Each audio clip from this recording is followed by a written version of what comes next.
So now, ang atong solve is ang apparent dip angle. Okay? So, unsa na to pag-solve sa apparent dip angle? So, atong given, don't mind. Atong given is 110, which is our strike. 160 is our apparent dip direction. Tapos, ang ating true dip angle is 18. Okay?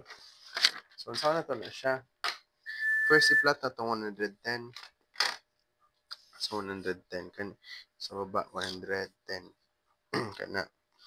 And its opposite sa taas, 110. So, right-hand rule, nadiri ang ato ang strike banda. Kani. So, perpendicular na, kanina atong true dip direction, right? Now, based sa ato ang kuan, tawag gani, angle na given, 18 daw. No, somewhere here ang ato ang angle. So, i-connect nato na siya. Padulong sa ato ang north. Ayan.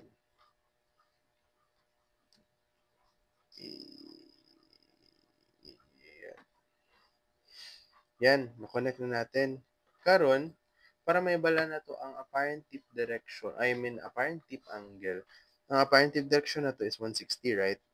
So, itong 160 na to, i-move na to sa 90 degrees. Yan. Tapos, kung asa nagbangga itong atong gidraw ganina, na dito ang somewhere ang ato ang angle. So, na diri tama? Connect sa na diri So, pag ma-connect na to siya sa 90, count ta inwards, okay? So, 1, 2, 4.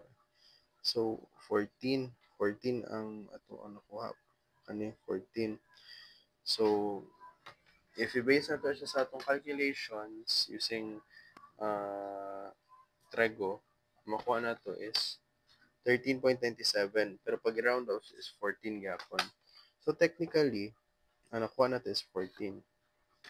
So, inana lang pagkuha sa apparently angle.